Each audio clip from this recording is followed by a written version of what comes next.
سر آج پھر سے سماعت ہونے جا رہی ہے اور کیا سمجھتے ہیں آج کیا کوئی آپ لوگ تبدیلی آئے گی؟ آئی جی صاحب نے بھی جو سندھ ہاؤس حملہ ہوا اس پہ بھی رپورٹ اب پیش کرا دی ہے، تو کیا سمجھتے ہیں جو سندھ ہاؤس پہ حملہ ہوا اس پہ جو چیف جسٹس نے اور جو عدالت نے ایک اس پہ گرفتاری کا کہا، تو گرفتاریاں ہوں گی چونکہ اس میں 2 MNAs بھی موجود ہیں؟ دیکھیں جی، اگر جو عدالت عظمیٰ کا حکم ہے اس کو پولیس کو ماننا چاہیے، irrespective آف دا فیکٹ کہ امیر آدمی ہے یا غریب آدمی ہے، پارلیمنٹیرین ہے یا پارلیمنٹیرین نہیں ہے، تو قانون سب کے لیے برابر ہے، آئین سب کے لیے برابر ہے، اور کسی نے اگر قانون اپنے ہاتھ میں لیا ہے، جو بھی شخص ہے، میں سمجھتا ہوں the law should follow the course، اور اس کی اریسٹ اگر اس نے غلط کام کیا ہے تو اریسٹ ہونی چاہیے۔ اچھا فاروق صاحب، اب سرپرائز دینے کا سلسلہ شروع ہو گیا ہے، تو آپ کی آصف علی زرداری صاحب کے ساتھ بڑی قربت ہے، تو زرداری صاحب آنے والے دنوں میں کیا سرپرائز دینے جا رہے ہیں؟ دیکھیں یہ تو زرداری صاحب ہی جواب دیں گے، مگر انشاءاللہ تعالیٰ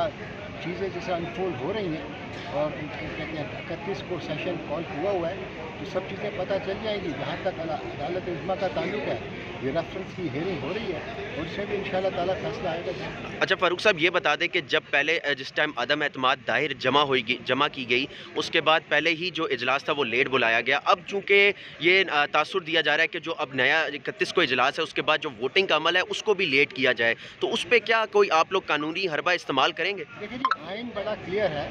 اور رولز آف نیشنل اسمبلی بھی بڑے کلیئر ہیں کہ 3 دن کے 7 دن میکسیمم پیریڈ ہے، اس کے اندر یہ ووٹنگ کرانی ہے۔ 31 کو یا 31 کو انہوں نے سیشن رکھا ہوا ہے، 3 دن پورے ہو جائیں گے،